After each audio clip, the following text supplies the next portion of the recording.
साथियों, आप सबको नमस्कार। आज हिंद स्वराज की कड़ी को आगे बढ़ाते हुए एक ऐसा अहम विषय जो हमारे सामने हमेशा कोई न कोई प्रश्न खड़ा करता है। जी हाँ,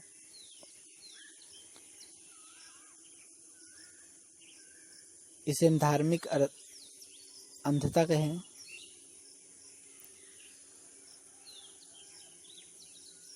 या हम जिस परिप्रेक्ष्य में इसे समझ पाएं, चाहे वो सामाजिक हो या राजनैतिक, लेकिन हमें यह समझना जरूर पड़ेगा कि यह यथार्थ सच में है या इसे राजनीतिकरण का एक हिस्सा बनाते हुए हमारे देश के सामने ऐसी एक परिदृश्य को पुनः बार बार सामने लाया जाता है।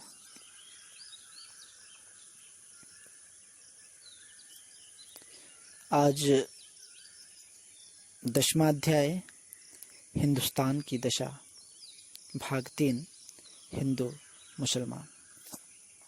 पाठक, आपने जो कुछ कहा उस पर मैं सोचूंगा, लेकिन एक सवाल मेरे मन में इसी समय उठता है। मुसलमान हिंदुस्तान में आए, उसके पहले के हिंदुस्तान की बात आपने की, लेकिन अब तो मुसलमानों, पारसियों, ईसाइयों की हिंदुस्तान में बड़ी संख्या है। वे एक राष्ट्र नहीं हो सकते। कहा जाता है कि हिंदू मुसलमानों में कट्टर बैर है। हमारी कहावतें भी ऐसी है कि मियाँ और महादेव की नहीं बनेगी। हिंदू पूर्व में ईश्वर को पूजता है तो मुस्लिम पश्चिम में पूजता है। मुसलमान हिंदू को बुतपरस्त मूर्ति पूजक मानकर उसको नफरत करता है। हिंदू मूर्ति पूजक है, मुसलमान मूर्ति को तोड़ने वाला है। हिंदू गाय की पूजा करता है, मुसलमान गाय को मारता है। हिंदू अहिंसक है, मुसलमान हिंसक है। यों पग पग पर जो विरोध है वह कैसे मिटे और हिंदुस्तान एक कैसे हो। संपादक, आपका आखिरी सवाल बड़ा गंभीर मालूम होता है, लेकिन सोचने पर वह सहल मालूम होगा। यह सवाल उठा है, इसका कारण भी रेल, वकील और डॉक्टर है। वकीलों और डॉक्टरों का विचार तो अभी करना बाकी है। रेलों का विचार हम कर चुके हैं। इतना मैं जोड़ता हूँ कि मनुष्य इस तरह पैदा किया गया कि अपने हाथ पैर बने उतनी ही आने जाने वगैरह की हलचल उसे करना चाहिए। अगर हम रेल वगैरह साधनों का दौड़ धूप करें ही नहीं तो बहुत से पेचीदे सवाल हमारे सामने आएंगे ही नहीं। हम खुद होकर दुख को न्योता देते हैं। भगवान ने मनुष्य की हद उसके शरीर की बनावट से ही बांध दी है, लेकिन मनुष्य ने उस बनावट की हृदय को लांघने के उपाय ढूंढ निकाले। मनुष्य को अकल इसलिए दी गई है कि उसकी मदद से वो भगवान को पहचाने, पर मनुष्य अकल का उपयोग भगवान को भूलने में किया है। मैं अपनी कुदरती हद के मुताबिक अपने आसपास रहने वाले की सेवा कर सकता हूँ, पर मैंने तुरंत अपनी मगरूरी में ढूंढ निकाला कि मुझे तो सारी दुनिया की सेवा अपने तन से करनी चाहिए। ऐसा करने में अनेक धर्मों और कई तरह के लोगों का साथ होगा। यह बोझ मनुष्य उठा ही नहीं सकता और इसलिए अकुलाता है। इस विचार से आप समझ लेंगे कि रेलगाड़ी सचमुच एक तूफानी साधन है। मनुष्य रेलगाड़ी का उपयोग करके भगवान को भूल गया है। पाठक, पर मैं तो अब जो सवाल मैंने उठाया है उसका जवाब सुनने को अधीर हो रहा हूँ। मुसलमानों के आने से हमारा एक राष्ट्र रहा या मिटा? संपादक, हिंदुस्तान में चाहे जिस धर्म के आदमी रह सकते हैं, उससे एक राष्ट्र मिटने वाला नहीं। जो नए लोग उसमें दाखिल होते हैं वे उसकी प्रजा को तोड़ नहीं सकते, वे उसकी प्रजा में घुल मिल जाते हैं। ऐसा हो तभी कोई मुल्क एक राष्ट्र माना जाएगा। ऐसे मुल्क में दूसरे लोगों का समावेश करने का गुण होना चाहिए। हिंदुस्तान ऐसा था और आज भी है। यूँ तो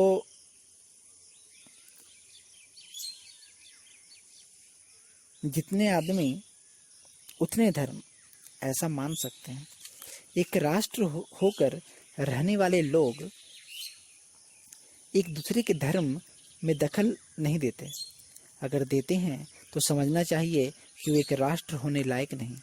अगर हिंदू माने कि सारा हिंदुस्तान सिर्फ हिंदुओं से भरा होना चाहिए तो यह एक नीरा सपना है। मुसलमान अगर ऐसा माने कि उसमें सिर्फ मुसलमान ही रहे तो उसे ही सपना ही समझिए। फिर भी हिंदू भी, मुसलमान, पारसी, ईसाई जो इस देश को अपना वतन मान कर बस चुके हैं, एक देसी, एक मुल्की हैं। वे देसी भाई हैं और उन्हें एक दूसरे के स्वार्थ के लिए भी एक होकर रहना पड़ेगा। एक दूसरे के स्वार्थ के लिए भी एक होकर रहना ही पड़ेगा। और दुनिया के किसी भी हिस्से में एक राष्ट्र का अर्थ एक धर्म नहीं किया गया। हिंदुस्तान में तो ऐसा था ही नहीं। पाठक, लेकिन दोनों कौमों के कट्टर बैर क्या? संपादक, कट्टर बैर शब्द दोनों के दुश्मनों ने खोज निकाला है। जब हिंदू मुसलमान झगड़ते थे तब वे ऐसी बातें भी करते थे। झगड़ा तो हमारा सबका बंद हो गया, फिर कट्टर बैर काहे का? और इतना याद रखिए कि अंग्रेज़ों के आने के बाद ही हमारा झगड़ा बंद हुआ, ऐसा नहीं। हिंदू लोग मुसलमान बादशाहों के मातहत और मुसलमान हिंदू राजाओं के मातहत रहते आए हैं। दोनों को बाद में समझ आया कि झगड़ने से कोई फ़ायदा नहीं, लड़ाई से कोई अपना धर्म नहीं छोड़ेंगे और कोई अपनी जिद नहीं छोड़ेंगे। इसलिए दोनों ने मिलकर रहने का फैसला किया। झगड़े तो फिर से अंग्रेज़ों ने शुरू कराए। मियाँ और महादेव की नहीं बनती इस कहावत की ऐसा ही समझिए। कुछ कहावतें हमेशा के लिए रह जाती है और नुकसान करती है। हम कहावत की धुन में इतना भी याद नहीं रखते कि बहुतेरे हिंदुओं और मुसलमानों के बाप दादे एक ही तो थे। हमारे अंदर एक ही तो खून है। क्या धर्म बदला इसलिए हम आपस में दुश्मन बन गए? धर्म तो एक ही जगह पहुंचने के अलग अलग रास्ते हैं। हम दोनों अलग अलग रास्ते लें, इसमें क्या हो गया? उसमें लड़ाई काहे की भाई?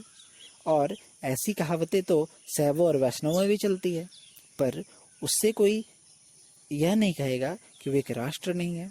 वेद धर्मियों और जैनों के बीच भी बहुत बड़ा फर्क माना जाता है, फिर भी इससे वे एक अलग राष्ट्र तो नहीं बन जाते। हम गुलाम हो गए हैं, इसलिए अपने झगड़े हम तीसरे के पास ले जाते हैं। जैसे मुसलमान मूर्ति का खंडन करने वाला है, वैसे हिंदुओं में भी मूर्ति का खंडन करने वाला एक वर्ग देखने में आता है। ज्यों ज्यों सही ज्ञान बढ़ेगा त्यों त्यों हम समझते जाएंगे कि हमें पसंद ना आने वाले धर्म दूसरा आदमी पालता हो तो भी उसके बैर भाव रखना हमारे लिए ठीक नहीं। हम उस पर ज़बरदस्ती ना करें।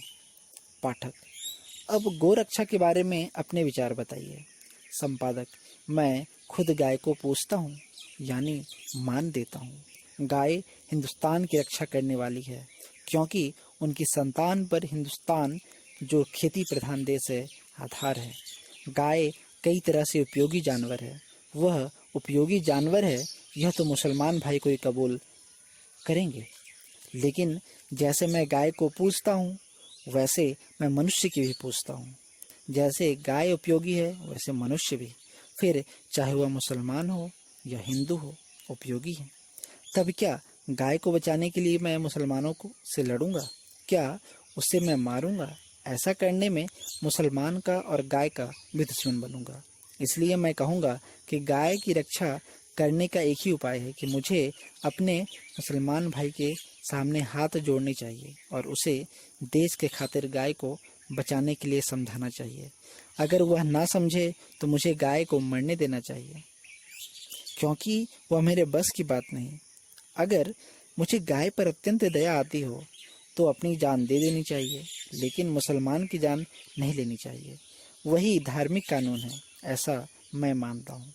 हाँ और नहीं के बीच हमेशा बैर रहता है। अगर मैं वाद विवाद करूँगा तो मुसलमान भी वाद विवाद करेगा। अगर मैं टेढ़ा बनूँगा तो वह भी टेढ़ा बनेगा। अगर मैं बालिस्त भर नमूँगा तो वह हाथ भर नमेगा, और अगर वह नहीं भी नमे तो मेरा नमना गलत नहीं कहलाएगा। जब हमने जिद की तब गौकुशी बढ़ी। मेरी राय है कि गौरक्षा प्रचारिणी सभा गौवध प्रचारिणी सभा मानी जानी चाहिए। ऐसी सभा का होना हमारे लिए बदनामी का बात है। जब गाय की रक्षा करना हम भूल गए तब ऐसी सभा की जरूरत पड़ी होगी। मेरा भाई गाय को मारने दौड़े तो मैं उसके साथ कैसा बर्ताव करूंगा? उसे मारूंगा या उसके पैर पड़ूंगा?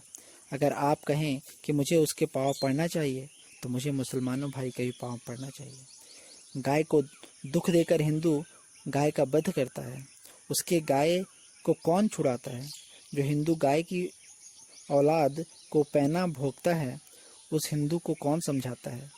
इससे हमारे एक राष्ट्र होने में कोई रुकावट नहीं आई। अंत में हिंदू अहिंसक है, मुसलमान हिंसक। यह बात अगर सही हो तो अहिंसा का धर्म क्या है? अहिंसा को आदमी की हिंसा करनी चाहिए? अहिंसक को आदमी की हिंसा करनी चाहिए? ऐसा कहीं लिखा नहीं है। अहिंसक के लिए तो राह सीधी है। उसे एक को बचाने के लिए दूसरे की हिंसा करनी ही नहीं चाहिए। उसे तो मात्र चरण वंदना करनी चाहिए, सिर्फ समझाने का काम करना चाहिए। उसी में उसका पुरुषार्थ है। लेकिन क्या तमाम हिंदू अहिंसक हैं?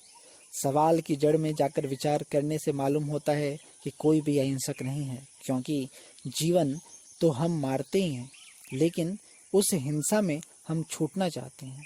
इसलिए अहिंसक हैं और कहलाते हैं। साधारण विचार करने में मालूम होता है कि बहुत से हिंदू मांस खाने वाले हैं, इसलिए वे अहिंसक नहीं माने जा सकते। खींच तान कर दूसरा अर्थ करना हो तो मुझे कुछ कहना नहीं है।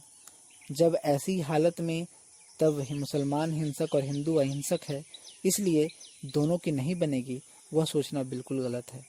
ऐसे विचार स्वार्थी धर्म शिक्षकों, शास्त्रियों और मुल्लाओं ने हमें दिए हैं, और इसमें से जो कमी रह गई थी वह अंग्रेजों ने पूरा किया। उन्हें इतिहास लिखने की आदत है।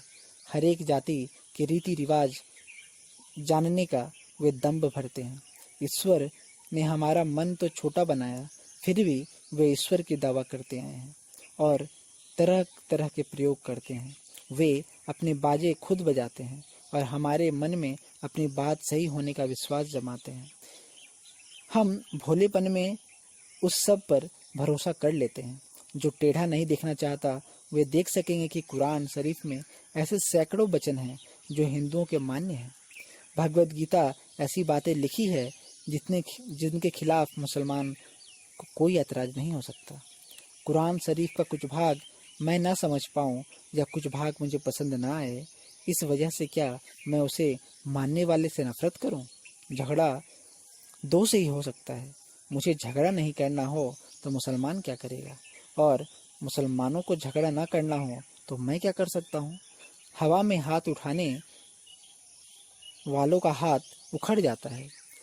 सब अपने अपने धर्म स्वरूप समझकर उससे चिपके रहें और शास्त्रियों और मुल्लाओं को बीच में न आने दें, तो झगड़ा मुंह हमेशा के लिए काला ही रहेगा।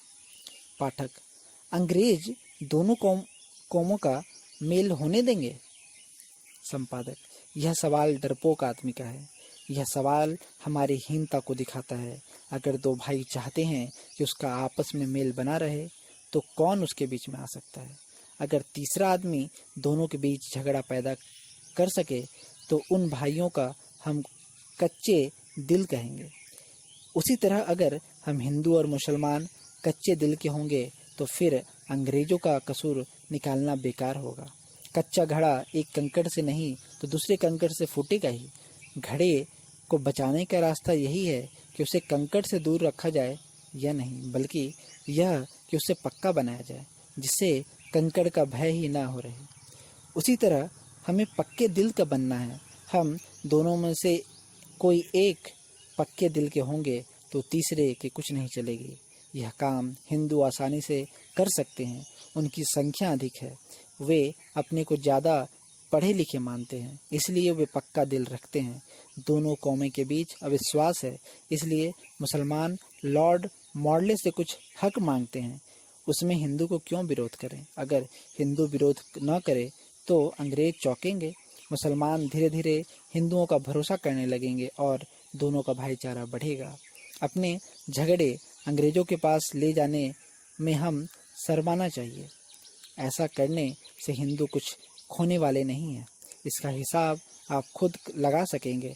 जिस आदमी ने दूसरे पर विश्वास किया उसने आज तक कुछ खोया नहीं। मैं यह नहीं कहना चाहता कि हिंदू मुसलमान कभी झगड़ते ही नहीं। दो भाई साथ रहें तो उनके बीच तकरार होती है, कभी हमारे सिर भी फूटेंगे, ऐसा होना जरूरी नहीं। लेकिन सब लोग एक सी अकल के नहीं होते। दोनों जोश में आते हैं तब अक्सर गलत काम कर बैठते हैं।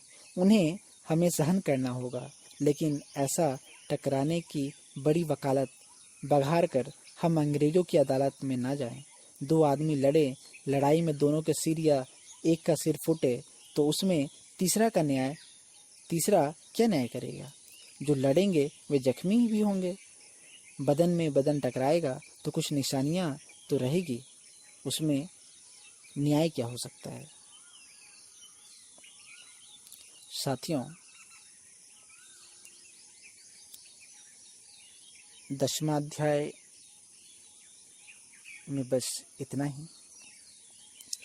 विषय गंभीर है और ये एक छोटा सा विचार था,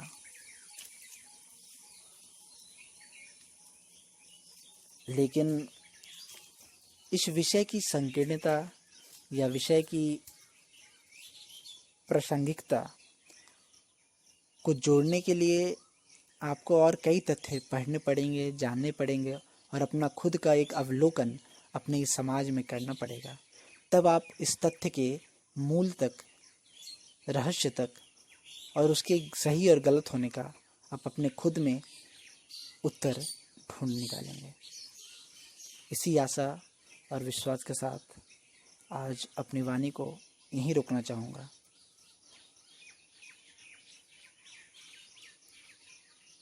तब तक के लिए आपसे विदा लेता हूँ। बहुत जल्द आपसे अगली कड़ी में मिलूँगा। और जिन साथियों ने भी हमारी इससे पहले की ऑडियो नहीं सुनी हो, वो चैनल पर सब्सक्राइब करके या नीचे के कमेंट बॉक्स में डिस्क्रिप्शन में सारी लिंक दी गई है, उसको आप ज़रूर देखें, सुनें और अपनी राय प्रतिक्रिया हमें ज़रूर दें। तब तक के लिए धन्यवाद।